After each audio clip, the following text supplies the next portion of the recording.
Gohar Shahi, marhaba. Like yesterday, I said to you, I was reading this book called God's Terrorists. Sunday Times have given their verdict on this book, and they say, here is the astonishing history of Wahhabism, the guiding ideology behind modern Islamist terrorism. In the late 18th century, a violently intolerant reinterpretation of Islam took root in the Arabian desert. Its followers became known after their founder as the Wahhabi. The creed was then exported to India and its northwest frontier with Afghanistan. Both in Arabia and India, the Wahhabis were brought to the verge of extinction many times, only to regroup. Then, in the early 1980s, a combination of events allowed these strands to converge and cross-infect. Two very different organizations emerged, one tight-knit and localized, and the other loose-knit and with global aspiration, the Taliban and Al-Qaeda. Since I have been speaking on Wahhabism, a lot of Wahhabis from around the world are sending me messages and they're using foul language, swear words, and I am not surprised because this is what happens with Muslims. I was surprised in the beginning when in 1994 we broke the news of the existence of a human profile on the surface of the moon. And we were starting to run a campaign and publicize the existence of the human profile on the surface of the moon.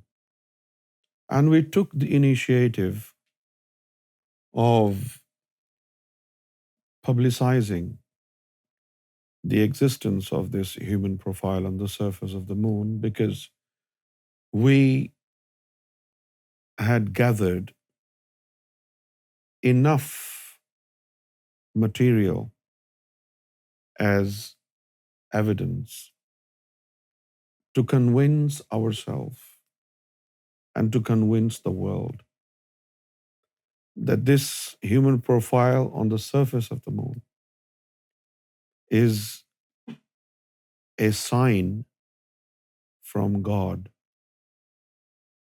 in support of the office of Mahdihood of His Holiness, His Divine Eminence, Lord Ra Riaz Gohar Shahi.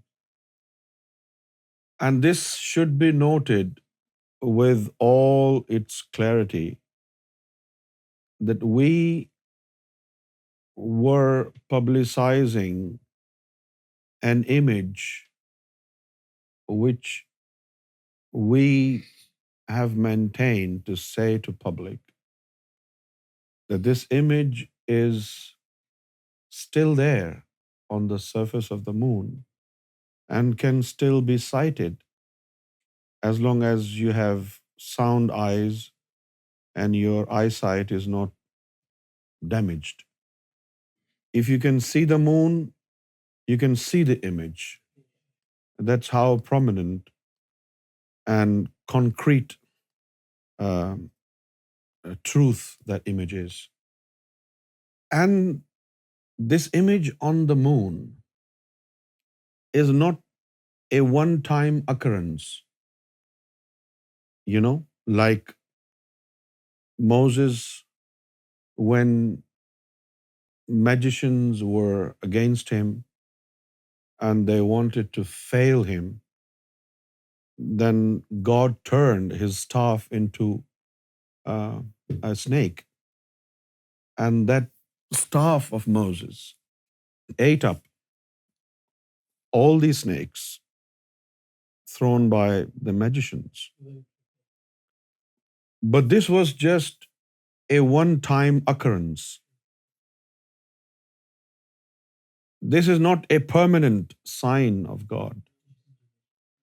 What I personally, in the light of spirituality, believe that some of the signs which manifested in different um, uh, times through different prophets was manifestation of God's acts.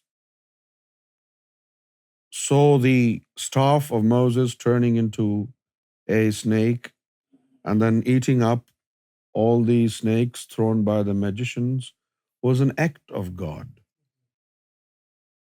And this was just one-time occurrence. It happened and it's history, right? Muslims believe, and it is also said that Quran talks about a miracle which took place at the time of Prophet Muhammad, in which Prophet Muhammad sighted the moon, and with the movement of his finger, index finger, that incident of split of the moon happened.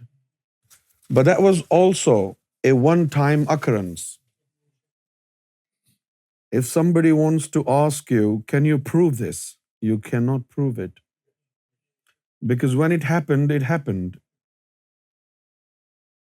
There is no evidence. Although, what Muslims interpret by Shaqqul Qamar is what this miracle is all about. However, I have different understanding of the verse in which Shaqqul Qamar is mentioned. Shaq is an Arabic word, and shaq does not mean split. Shaq is a word which means something was underneath and suddenly it pops out, sprout out, right? So Shaqqul Qamar, as I understand, is referred to the human profile becoming prominent on the surface of the moon. Because one time His Holiness Gohar Shahi was speaking to masses in Pakistan, and one guy stood up and he wanted to ask a question. And he said that the moon is still the same as it was when it was created by God. The moon or the sun did not go through a process of evolution, which means you cannot say 100 years ago moon had a different shape, or 200 years ago moon had a different shape. Or 300 years ago, moon didn't have something what it has today. So the moon never went through a process of evolution. And then he said, then with all due respect, Sarkar Gohar Shahi, may I ask if image that you are talking about is truthfully on the surface of the moon, then in that case, it must have been there since the birth of the moon, right? Not 20 years ago, not 10 years ago. It is not possible that an image suddenly appeared on the surface of the moon, because the moon, according to Quran, remains to be still the same. And then Sarkar replied, and Sarkar said, I never said that an image on the moon has appeared. Sarkar pointed out the word Sarkar uses. Sarkar in Urdu said, और चांद पर तस्वीर गौहर शाही नुमाया हो गई है. Numaya. Numaya in English is prominent. A human profile has become prominent. Now, prominent means before it became prominent, it was still there, but it wasn't prominent, right? So now, when Sarkar Gohar Shahi has replied to him and said, the image has become prominent, the process of this image becoming prominent is referred to in Quran as Shaqqul Qamar, which according to my spiritual observation means the moon has been unveiled, right? Like there was a covering on the moon, and as a result of this covering on the moon, the image which is there was not prominent to human eye. However, when the veil, when the covering was removed from the moon, the image was now available for the human eye to detect and understand. So we started because we were convinced, you know, and if you want to ask me how were we convinced to believe that this image of His Holiness Gohar Shahi on the surface of the moon is from God, we can tell you we have two different categories of evidence to believe the fact that this image of His Holiness Gohar Shahi on the moon exists, and it exists since the moon itself exists. Right? Number two, this image of His Holiness Gohar Shahi is not an act of man. It is an act of God. And the Quran is so explicit about it. The Quran said, Sanurihim ayatina. In future, I will show them my signs. Fil afaqi, in the horizon, wa fi anfusahum, and within themselves. Hatta yatabayyana lahum innahul haqq. Now this is interesting. In the first part, God announces his future plan. And he tells us what is he going to do in future, right? Now this ayah from the Quran does not mean that God will create the image in future. It simply says show them.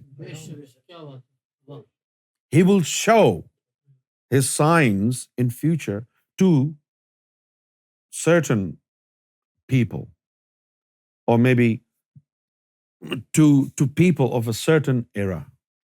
He did not say he will create the signs. I mean, it's God's sign. God's signs are as enshrined as himself. God is not saying he will create the signs in future. He will simply show. For example, Prophet Muhammad came in the end as the last prophet. But according to ahadith, Prophet Muhammad said, although I came towards the end as the last prophet, but I was created by God before the creation of Adam. I hope you understand that. So manifestation of these images does not mean they are created in the era they are being manifested. Do you follow me? Yeah. If God is manifesting some of his signs today, it doesn't mean they're freshly created. They're being created now. And then in the second part of the verse of Quran, which really inspires me to admire and glorify God. Second part of the ayah is so beautiful. It shows determination and God's passion towards publicizing Imam Mahdi. It shows God's passion. इससे इस आयत के दूसरे हिस्से से पता चलता कि अल्लाह मियाँ जो हैं वो कितने ज्यादा जनूनी हैं इस मामले में, कितना जनून है उनके अंदर इस मामले में कि इमाम मेहदी को पूरी कायनात में मुश्तहर किया जाए. Look at the words that God has used. Hatta, right? Now God is giving you a time frame. Like I said, most of the signs which were manifested through different prophets were signs of God, but those signs were confined to one time occurrence only. But जिस वक्त हुए उसी वक्त हुए, वो उसी वक्त हुए और फिर खत्म. जैसे कि शक्कुल कमर का वाकया है, हम सुनते आए हैं तो हम बता रहे हैं, लेकिन अगर आप ये कहें कि मेरा ईमान क्या है इस बारे में, तो मैं कहूंगा कि मुझे शक है, क्योंकि कुरान मजीद में जो लिखा हुआ है वो ये नहीं है जो लोगों ने समझ रखा है. चांद के दो टुकड़े हो गए. If you look at this projected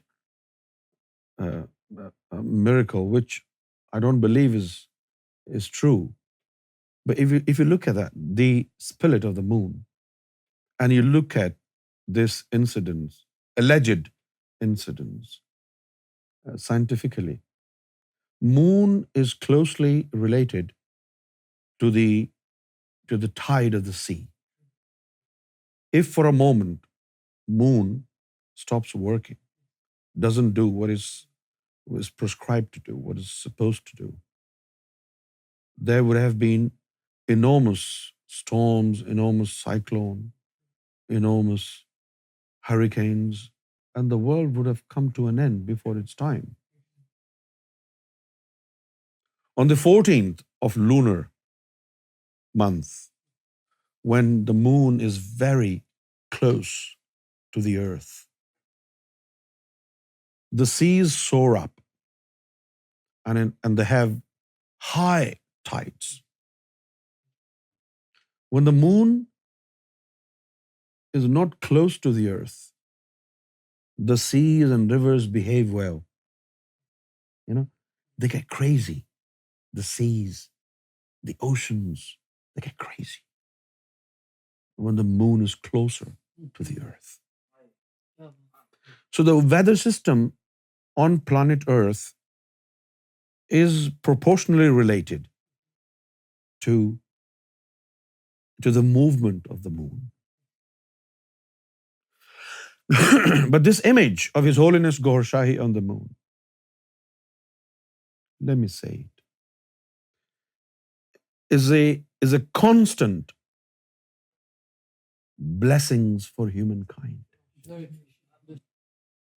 Constant blessings to the humankind. And there are narrations and traditions of the Prophet Muhammad in which Prophet Muhammad asked his ummah to look at the moon and pray to God and ask the moon to be protector of their iman. And where are these Wahhabis? Moon is not God. They say you cannot ask Prophet Muhammad to help you. You cannot ask Sheikh Abdul Qadir Jilani to help you. You cannot ask Maula Ali to help you because they are not God. Only God can help. What about the moon? If you cannot ask Prophet Muhammad, Maula Ali, or Sheikh Abdul Qadir Jilani for help, then why Prophet Muhammad is advising his ummah to pray to the moon and request the moon to be protector of their iman? Simply because the moon has the endorsement of Imam Mahdi's human profile. You are actually not asking the moon, but the image on the moon to be protector of your iman. There was a Afghani warrior, Mahmoud Ghaznavi. I don't know what Muslims think of him, but I think he was, a thief whose job was to loot and plunder. In the olden times, there used to be a lot of gold and silver in Hindu temples. So our Muslim brothers would become warriors of Islam and they would attack on Hindu temples and they would loot and plunder gold and everything. The idols were haram, but just because they were made of gold, it was jaiz for them to loot them. So what he did, he was a thief, as far as my understanding is concerned. Mahmoud Ghaznavi, he was a thief. He attacked on India for at least 16 times and he failed. And the reason why he failed, because there was a dedicated worshipper, a Hindu worshipper, who would sit in the temple of Somnath. Nath is a word from Sanskrit and it means God. Nath. And Somo. Somo in Sanskrit means the moon.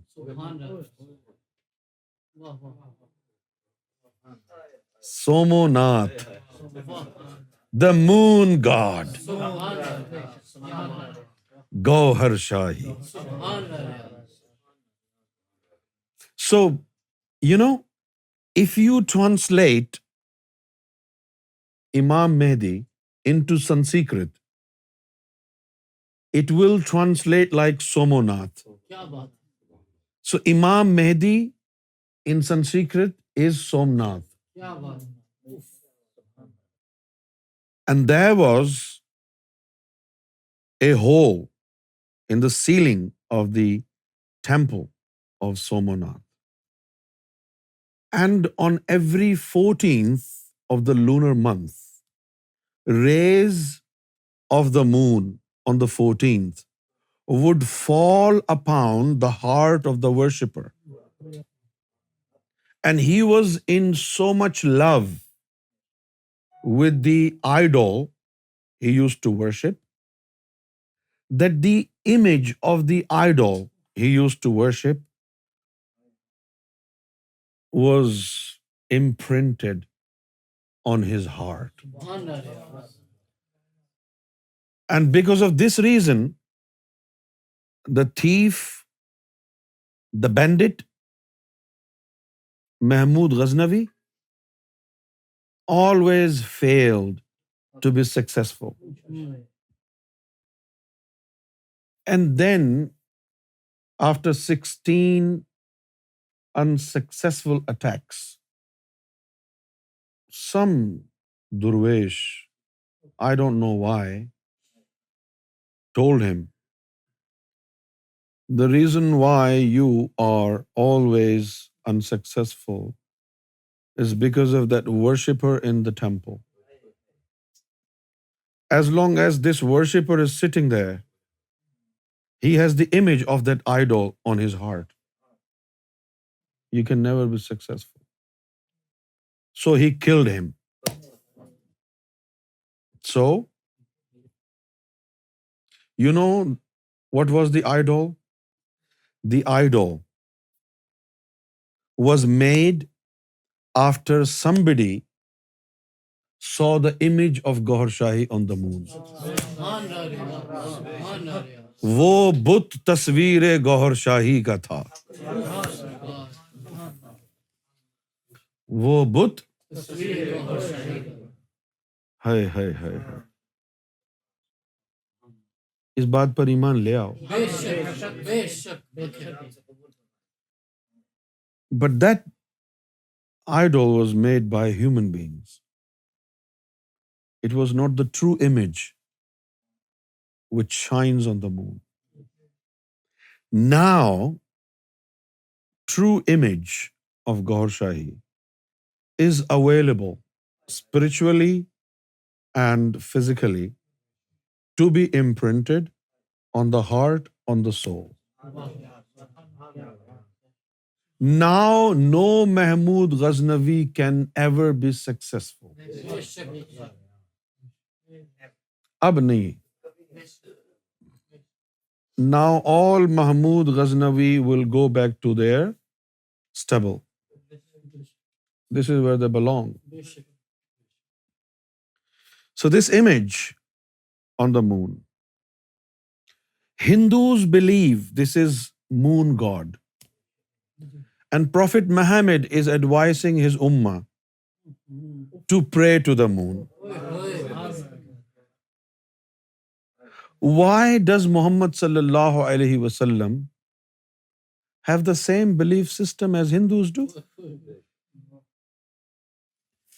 Those who say Hinduism is false, they are those who do not know reality. They are those who do not know the truth. Hinduism is reality and truth.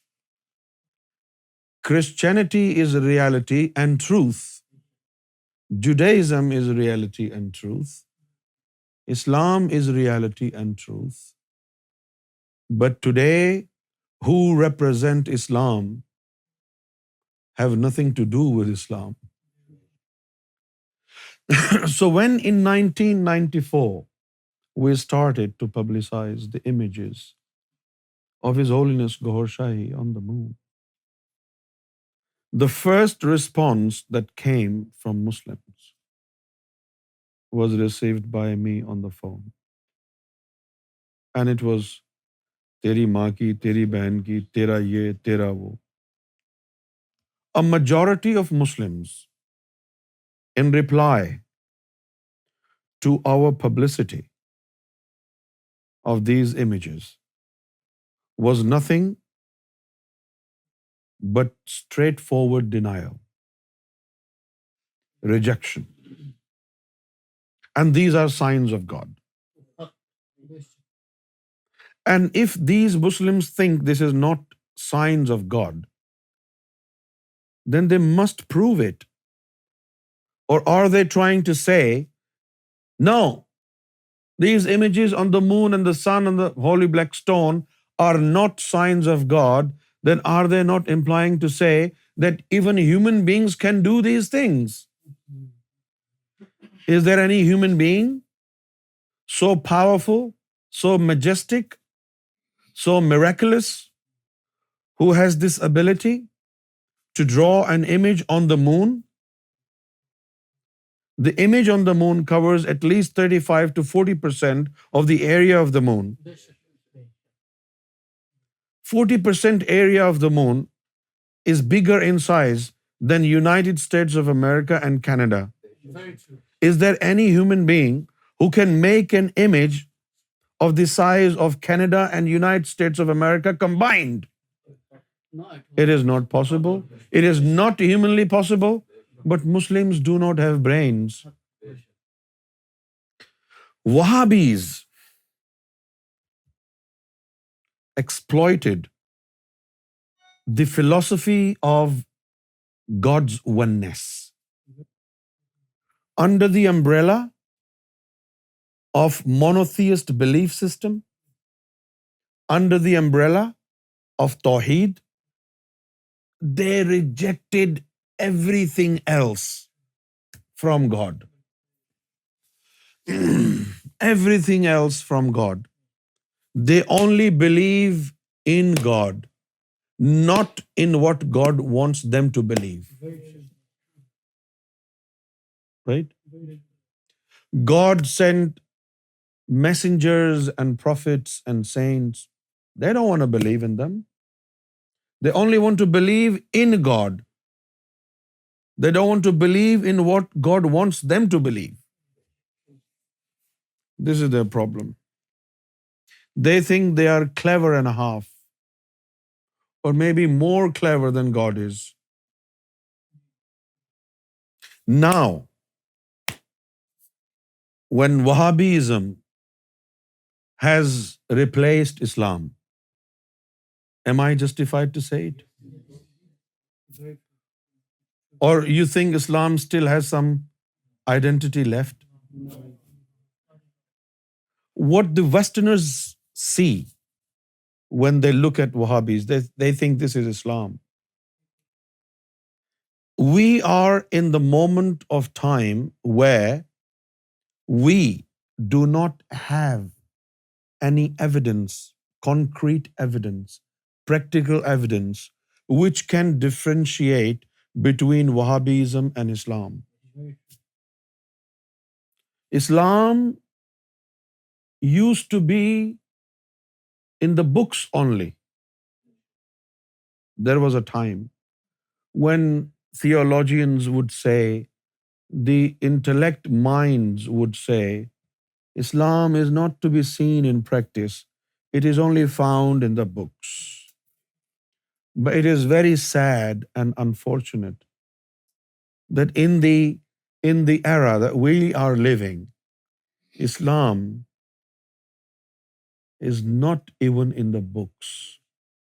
Even the books have been polluted, corrupted, adulterated, and only God knows what else. What you see today, either you go to Mecca in the holy cubicle, the Kaaba, or you go to the city of Prophet Muhammad, Madinatul Munawwara. You will not see Islam anywhere. What is it then? Wahhabism. Now, if we say, okay, Wahhabis talk about Tawheed, Wahhabis talk about oneness of God. So what's wrong with it? Even the Quran teaches the same stuff. If Wahhabis have laid all their emphasis on the doctrine of oneness of God and the principles of Tawheed, the principles of unity of God, what's wrong with it? No, there is nothing wrong with it. But the thing is, it's like you want to believe in mother, but you reject the possibility of that child having a father. Yeah, we believe in the mother, but my friend, it is so foolish not to believe in the father. Because the mother wouldn't be mother without the father. She would only be a woman. She became a mother when she was in sexual relationship with a man, and she became pregnant, and the sperm of that man developed in her womb, and she gave birth to a baby. This wouldn't have been possible if that woman did not meet a man. Now, oneness of God, how did we come to know about it? If there was no prophet, no messenger, who would tell us about God being one? There had been 124,000 prophets and messengers, and none of them saw God. Even if they would have said God is one, we would still be, believing in something that we cannot prove. But then came Prophet Muhammad, and he was the only one messenger out of all these many thousand messengers who was able to say that I bear witness. I am an eyewitness to the truth that God is one, because I have seen him. Prophet Adam did not see him. Abraham didn't see him. Moses, he only spoke to God. He didn't see him. Jesus didn't see God. Prophet Muhammad was the only one who saw God. Therefore, he talked about oneness of God. But this became possible for us to believe that God is one only when Prophet Muhammad was able to go up there and see and witness and behold the divine splendor. If you don't believe in the mediumship of Prophet Muhammad, if you do not believe the fact that through Prophet Muhammad you came to know of oneness of God, then your mental approach is totally screwed up. You are not sound by mind. Now, because Prophet Muhammad, who gave them the doctrine of Tawheed, oneness of God, right? Prophet Muhammad gave people the doctrine of divine oneness, and some people heard it and said, yeah, we know it, we believe in it. But the difference between you and us is very small. The only difference between you and us is that God revealed upon you His word and we didn't receive the revelation. That's the only difference. So what went wrong? What's wrong with Wahhabi doctrine of Tawheed? Because they only heard Prophet Muhammad talking about Tawheed. They did not receive the knowledge of Tawheed from Prophet Muhammad. They did not receive the knowledge of how to become united with God, how to become a muhid. You believe in Tawheed, but you do not know how to become a muhid. And the knowledge which truly convert a man into a muhid is the knowledge of spirituality. What is the basic fundamental principle of Tawheed? Number one is to do with your creed, that you believe God is one, right? And this belief is like to understand that you are hungry. But is this enough for you, that you know you're hungry? You know, is it enough?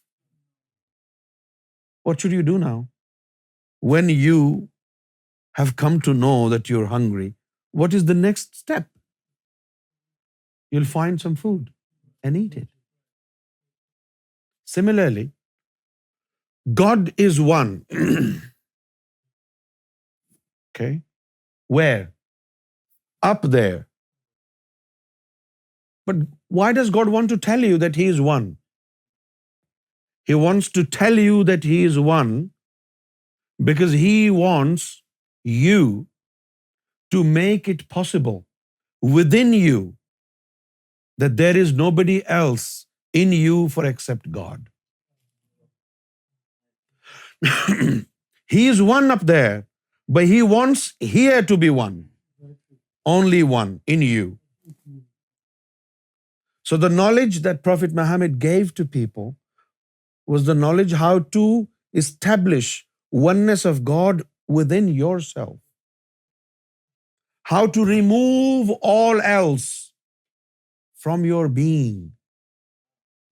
How to remove all non-godly substance, non-godly elements from your being. And how to turn your inside out into a divine domain. When you say La ilaha illallah, for a lot of Muslims, it is just a proclamation of their faith. But according to Sufis, it is a weapon. And with this weapon of La ilaha illallah, they they make a strike on their heart. La ilaha illallah. When they do this, they are actually